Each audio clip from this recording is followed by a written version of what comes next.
Saya berada di Jalan Pangeran Antasari, Jakarta Selatan, tempat kejadian perkara, di mana kasus Sultan Rifat Fatih terjerat kabel fiber optik yang kemudian membuat dirinya terancam cacat seumur hidup.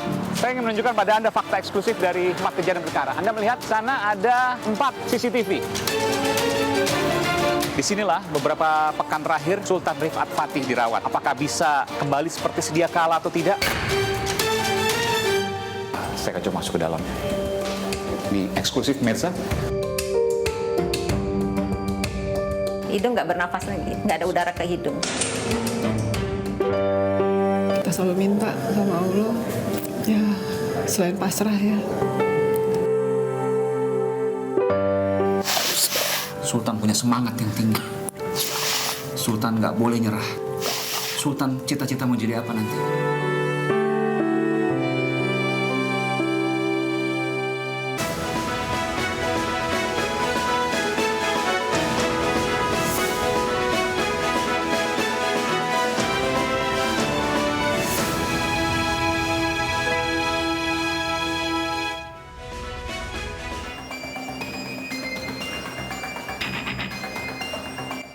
Korban terjerat kabel optik Sultan Rifat Al-Fatih baru saja menjalani operasi dilatasi atau pelebaran area penyempitan di bagian sambungan kerongkongan.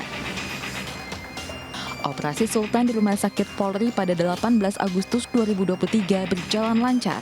8 bulan dalam perawatan akibat jeratan kabel menjuntai milik PT Bali Towerindo, Sultan lolos dari maut dan mendapat kesempatan hidup. 5 Januari 2023, sebuah mobil SUV berhenti mendadak di depan sepeda motor yang dikendarai Sultan Rifat Al-Fatih saat melintas di Jalan Antasari, Jakarta Selatan sekitar pukul 10 malam. Mobil SUV itu berhenti karena kabel optik menyangkut di atap mobil. Kabel menjuntai itu mengenai Sultan Rifat yang berkendara tepat di belakang SUV. Tenggorokan Sultan terkena jeratan kabel hingga ia terjatuh, pingsan dan dibawa ke Rumah Sakit Fatmawati, Jakarta. Kronologi kecelakaan Sultan yang dijelaskan oleh keluarga jauh berbeda dengan penjelasan pihak Bali Towerindo Sentra. Pihak Bali Towerindo menduga kabel optik setinggi 5,5 meter menjuntai karena mulanya tersangkut kendaraan besar. Tak lama kemudian, sebuah mobil SUV melintas mengenai atap mobil dan terlepas dari badan mobil. Kabel fiber optik kemudian mengenai Sultan Rifat yang mengendarai sepeda motor persis di belakang mobil SUV tersebut. Berbeda dengan kondisi kesehatan Sultan yang berprogres baik, hingga kini belum ada kesepakatan pertanggungjawaban dari pihak Bali Tower selaku pemilik kabel optik, meski sudah melakukan mediasi.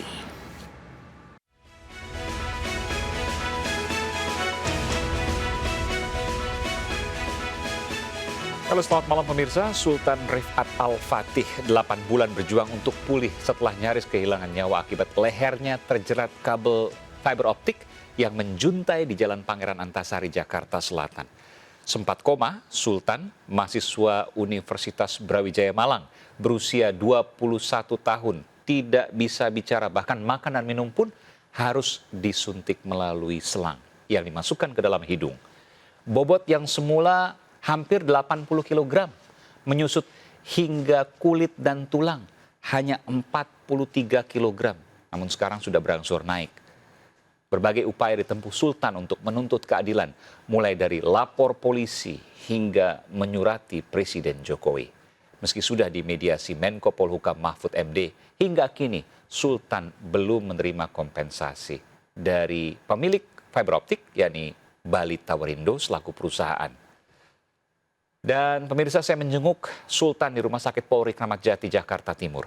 Sampai dengan saat ini Sultan sudah 8 kali menjalani operasi dan masih akan ada operasi-operasi berikutnya.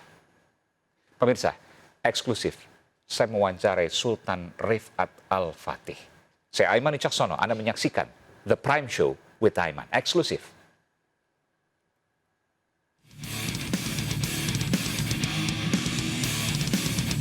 Pemirsa, saya berada di Jalan Pangeran Antasari, Jakarta Selatan, tempat kejadian perkara, di mana kasus Sultan Rifat Fatih terjerat kabel fiber optik yang kemudian membuat dirinya terancam cacat seumur hidup. Ini adalah fiber optik yang kemudian ada, dan Anda bisa melihat di sana ada kabel yang melintang namun sudah diperbaiki, tidak menjuntai ke bawah. Saya ingin menunjukkan pada Anda fakta eksklusif dari tempat kejadian perkara. Anda melihat di sana ada 4 CCTV. Saya hitung ya, 1, 2, 3, 4 ke berbagai arah. Baik ke arah sana, ke arah sini ya, kanan kiri, ke arah bawah, semuanya ada. Pertanyaannya, bagaimana mungkin 4 CCTV ini tidak digunakan sebagai barang bukti membuat animasi ketika kejadian itu terjadi? Justru animasi dilakukan lebih dari 1 pekan sebelum kejadian. Padahal dengan CCTV ini bisa terbuka dan CCTV ini tidak digunakan. Informasi yang saya dapatkan, CCTV ini keempatnya rusak saat kejadian.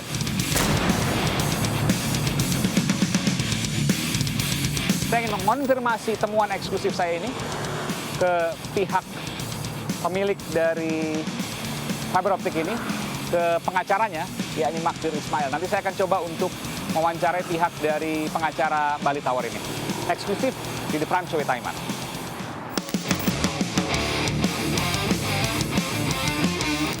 Pemirsa, saya berada di Rumah Sakit Bayangkara Polri, Kramat Jati, Jakarta Timur. Disinilah beberapa pekan terakhir Sultan Rifat Fatih dirawat. Ia merupakan korban dari kabel yang menjuntai, lalu kemudian menyabet lehernya barat ketapel. Sejauh ini ada 2 versi pemirsa terkait dengan kejadian yang membuat Sultan Rifat Fatih dirawat hingga beberapa bulan terakhir dari berbagai rumah sakit hingga terakhir beberapa pekan belakangan ini di Rumah Sakit Polri untuk kemudian dilakukan pemulihan. Apakah bisa kembali seperti sedia kala atau tidak? Tidak ada yang tahu. Tapi ada 2 versi saya ingin tunjukkan pada Anda. Versi pertama adalah dari versi pemilik kabel fiber optik, yakni Bali Tower. Saya akan tunjukkan pada Anda gambar animasinya. Dari pemilik kabel fiber optik Bali Tower mengklaim bahwa kabel ini menjuntai karena ada truk yang tinggi yang kemudian mengenai kabel, lalu kemudian kabel itu menjadi turun atau istilahnya menjuntai ke bawah. Lalu kemudian terkena mobil SUV, tertarik ke depan, mengayun hingga mengenai leher layaknya ketapel yang kemudian jatuh korban Sultan Rifat Fatih. Namun animasi ini disangsikan oleh keluarga korban karena yang pertama dibuat tidak berdasarkan CCTV. Padahal ada CCTV di tempat kejadian perkara, namun dikatakan rusak alias tidak terekam. Yang kedua, ada kabel menjuntai yang lebih rendah di jalur sebelumnya, di belakangnya. Namun kenapa tidak terkena truk itu? Itu menjadi pertanyaan. Jadi mana yang benar? Tentu ini belum ada kesimpulan. Sampai nanti ketika nanti proses hukum maka pengadilan akan memutuskan. Tapi yang jelas saya berada di sini untuk kemudian melihat bagaimana perkembangan dari Sultan Rifat Fatih. Saya akan melihat secara eksklusif pemirsa bagaimana perawatannya, bagaimana kondisi ia berbicara, apa yang terjadi sesungguhnya, bagaimana dengan proses hukumnya. Ikut saya, The Prime Show with Aiman, eksklusif. Pemirsa, saya akan menemui Kepala Rumah Sakit Bayangkara Polri di Jakarta, Brigadir Jenderal Polisi Haryanto, dan saya akan mewawancarai serta saya akan meminta untuk melihat langsung Sultan Rifat Fatih. Saya akan meminta izin nanti untuk kemudian melihat langsung kondisinya seperti apa di ruang perawatan. Ikuti Prime Show eksklusif. Dan pemirsa, saya berada di ruangan Kepala Rumah Sakit Polri, Kramat Jati. Saya akan mewawancarai Brigadir Jenderal Polisi Dr. Haryanto, spesialis penyakit dalam. Izin, Mbak, saya izin masuk ke dalam? Masih ya.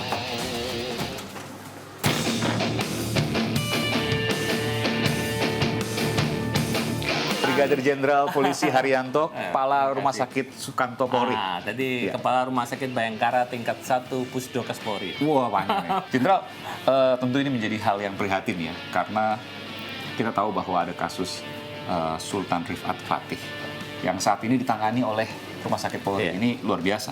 Saya ingin tanya, kasusnya sampai saat ini kan di kepolisian, tapi pengobatannya dipercayakan kepada Rumah Sakit Polri.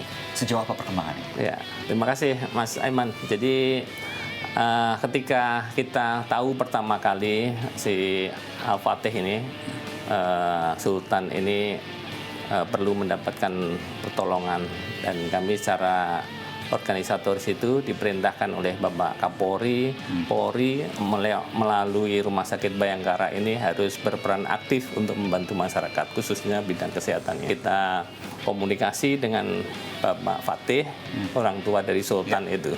Barangkali diberikan izin untuk memeriksa Sultan saat itu di rumahnya. Jadi ini atensi Pak Kapolri, Iya, Pak Jenderal Listio Sigit Prabowo. iya, Jadi semua biaya dan lain sebagainya ditanggung oleh pihak kepolisian. iya, iya. Sampai sembuh. Sampai sembuh. Iya. Nggak tahu kapan sembuhnya. Saya nggak tahu. Jadi kita tetap berusaha, Biasa. berdoa.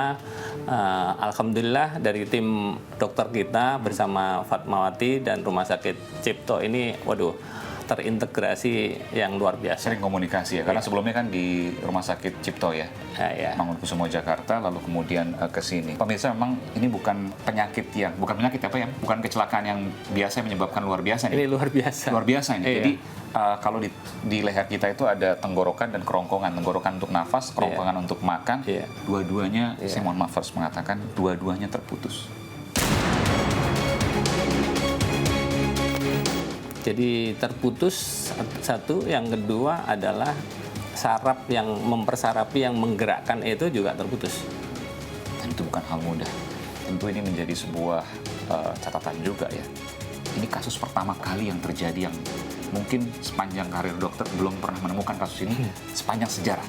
Jadi saya melihat begitu kompleksnya. Jadi awal kita itu mungkin hanya karena komunikasi, koordinasi yang nggak pas saja, si Sultan ini tidak terawat dengan bagus. Ternyata di belakangnya luar biasa, penyakitnya yang sangat kompleks tadi. Ya, Apakah bisa normal atau tidak?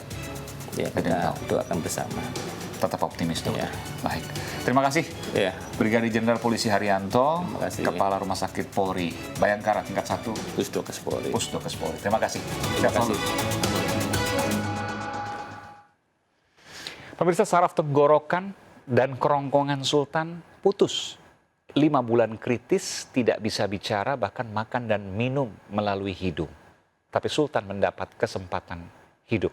Eksklusif, saya melihat, menjenguk, dan mewawancarai Sultan saat latihan berbicara. Sesaat lagi di The Prime Show with Aiman.